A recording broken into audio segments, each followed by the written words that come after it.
Hello and welcome to this episode of our program Daily Debate. As usual, we will be discussing contentious debate today. We will be discussing the one-day visit of President Fattah al-Sisi to Uganda, which is very significant and very timely. Of course, in light of his keen interest to deepen and enhance Egypt's relations with the African countries, President Fattah al-Sisi paid a one-day visit to Uganda on Sunday in response to an invitation from the President Yoweri Museveni. Both leaders discussed boosting bilateral ties as well as several African issues of mutual interests. During the visit, President Sisi also met with senior Ugandan officials. Most importantly, that the two presidents had the chance to speak on the Nile Basin important file, and the Ugandan president has already promised to open a kind of dialogue between the Nile Basin countries and try to enhance cooperation between or among those countries, and most importantly that he said or expressed his wish that during presiding the Nile Basin Initiative to deepen and strengthen the dialogue among the Nile Basin countries. That, of course, would be discussed today in our episode. Tonight, the importance of this visit, the significance of the timing, and what and how can be enhanced, or what kind of relations and cooperation can be really boosted between Egypt and Uganda. That will be discussed later on in our show. Before we proceed on, we have two headlines. And the first headline is President Sisi receives Lebanese Foreign Minister in Cairo. And President Fattah al-Sisi received in Cairo on Monday Lebanon's Foreign Minister Gibran Bassil, who is on an official visit to Egypt. Bassil told President Sisi that newly elected Lebanese President Michel Aoun is keen to visit Egypt at the closest possible opportunity. The Lebanese Foreign Minister started his visit to Cairo by meeting the head of the Coptic Orthodox Church, Pope Tawadros II, where Bassil extended his condolences for the victims of last week's Cairo church bombing.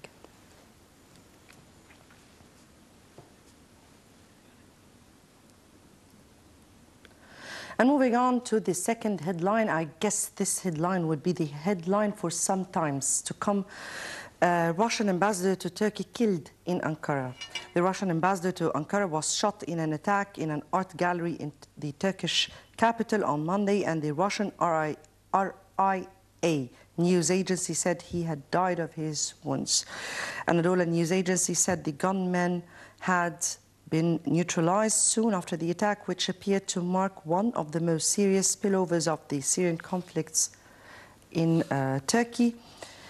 And I guess it will have several repercussions. To highlight this attack or this incident, we have with us over the phone Ambassador Nabil Badr, former Assistant Foreign Minister. We thank you, sir, for joining us. Oh, thank you very much. And this unfortunate attack that occurred in Turkey, how did you hear it? How did you receive this news? What kind of repercussions are we expecting? Well, first let me extend my condolences to the ambassador's family and to his country as well. And to come back to the core of what has taken place, I think that if we look from a wider spectrum of what has been taking place in Turkish foreign relations over the last decade or so, especially in the last 2 or 3 years, we find that Turkey under Erdogan has been actually extending animosities to many of the neighboring countries and far beyond that. On more than one occasion, certain highlights have been thrown over the Turkish behavior, number one, in encouraging or cooperating, which is even worse, with some of the terrorist groups over the last weeks or so, with ISIS in particular, over the trade of oil coming from northern Iraq through Turkey to the Mediterranean, and accordingly financing the operations of ISIS itself.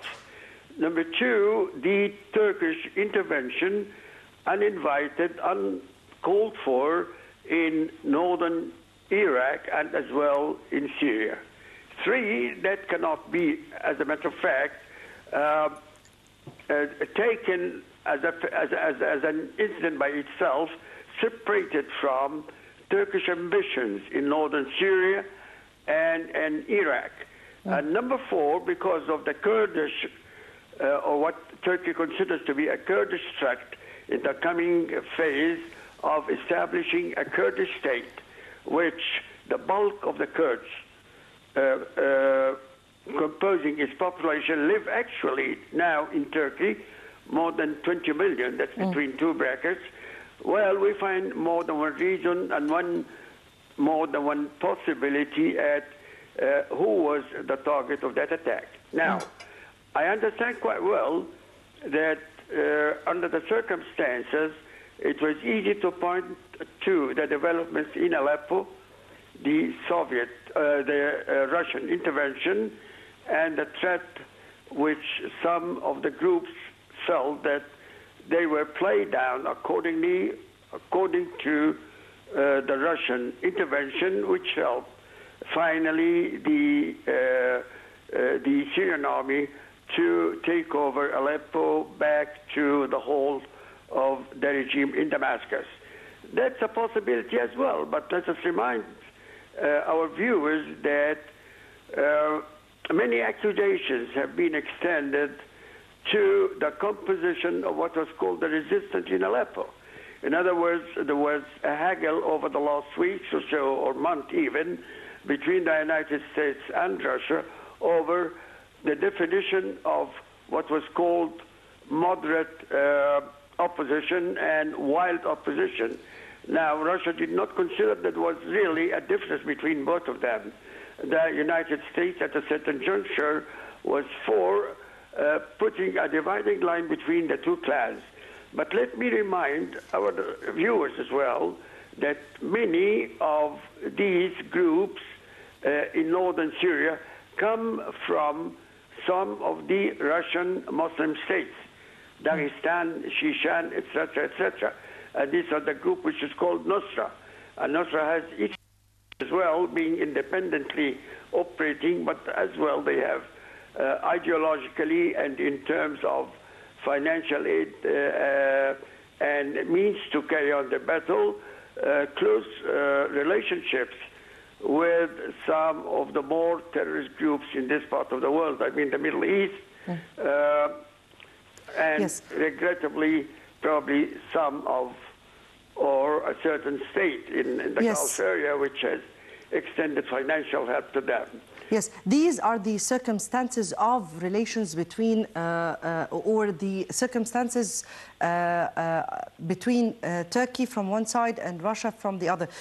Let me here ask you, sir, with the killing of the Russian ambassador inside Turkey, and it's well-known fact that Turkey has its ambitions in a way, Russia has its ambitions in another way. Turkey is an ally of the other side of the world. Russia is, of course, the ally of Bashar.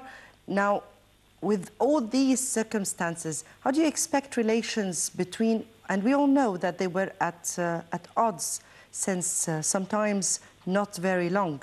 So how do you expect relations to be in this upcoming stage?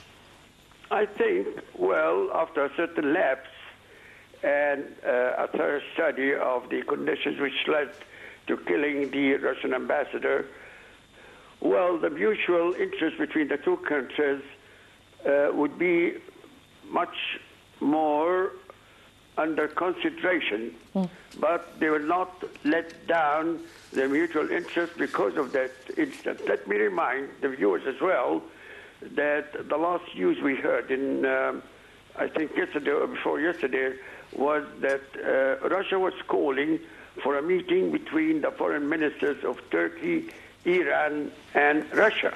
That in itself is important.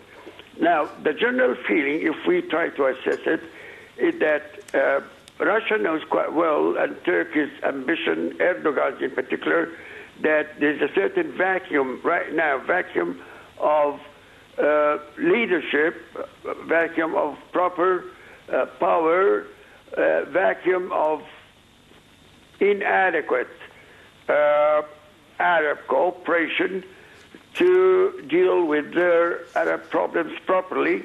And accordingly, the ambitions rose after all the incidents that took place in this part of the world since the invasion of Iraq and its results. So each part of these would like to have a part of the cake, if it might, and that called for a certain coordination. Naturally, I understand, as you said, that, well, Turkey stands as a Western ally, part of the North Atlantic Treaty, as you know, an old member, as a matter of fact, has its ambitions to join the Union in spite of the fact, between two brackets, that this is not possible. It's really hard, especially now, we close the bracket. But at the same time, it tries to extend the scope and the area of its national interests down there in the heart of the Arab world, and Syria being the most or the closest neighbor, certainly is a target for that ambition, primarily. Yes. Now, Russia as well has its staunch interest in the warm waters, the Mediterranean. It has its naval base in Tartus, as is well known. It has certainly its very close relationship with the Damascus regime, and accordingly, coordination between these parties might turn out to be, in fact, a solution to not to come to a clash of interests between the countries concerned, and properly that interprets the invitation to that tripartite meeting I just referred to. So we come back to the analysis that that vacuum in the area has invited, of course, the superpowers, Russia, United States, of course, Western powers, Mediterranean powers as well, to try to come and get some of the gains.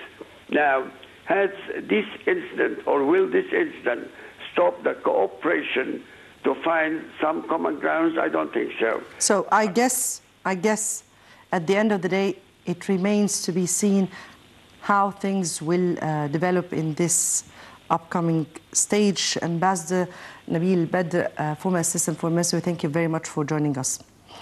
And back to our main episode today. President Sisi pays one-day official visit to Uganda on strengthening cooperation.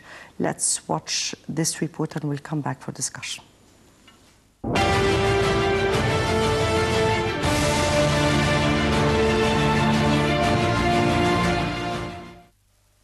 President Abdel Fattah el-Sisi paid on Sunday a one-day official visit to Uganda in response to an invitation from his Ugandan counterpart, Yoweri Museveni.